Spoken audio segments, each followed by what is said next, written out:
This piece is called Die Mullerin, and we don't know who it's by. It's a fairly four-square piece in F.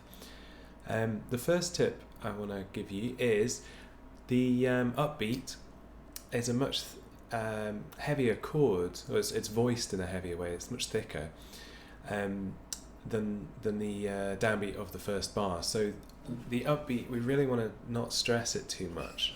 We really want to emphasize that it's an upbeat. Somehow make your listeners convinced that it is an upbeat. So you can do it like that. You can accentuate the first beat of the first bar, but the thing to really avoid is going so that the first so that you're ending up accidentally making the upbeat sound like the downbeat, because then your listener's going to get a little bit confused because it's going to sound like you might be playing in 5 or something like that. So first tip, first bar and upbeats, just make sure that the downbeat sounds like a downbeat.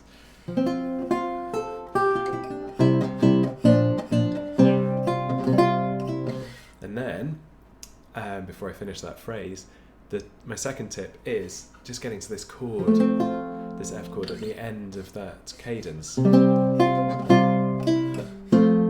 getting to it smoothly, and you can do that by just practicing the shift a few times. Arpeggiate the chords, but just taking it slowly.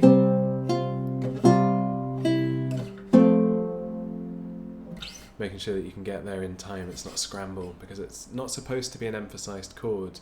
Again, because it's the downbeat, you want it to sound a little bit light, as though it's going. Or you want it to sound like it's not an emphasized moment, it's a resolution. So again, just practice that a few times. It is a little bit difficult because of the way that you're having to voice that chord to not emphasize it, but give it a go. Tip number 3 is in bar 8 to 9. We've got this.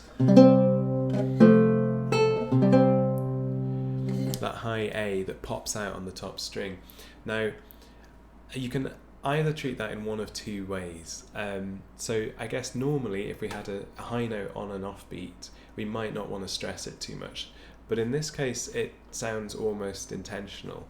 So there's one of two ways you can do it. You can either go a slightly more traditional route and not emphasize it.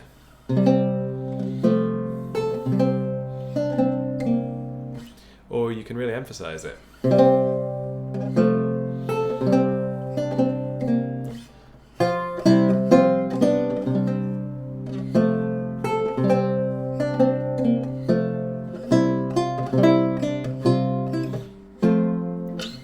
There at the end. Good. Okay, I hope you enjoy it. Let me know how you get on in the comments, and see you tomorrow.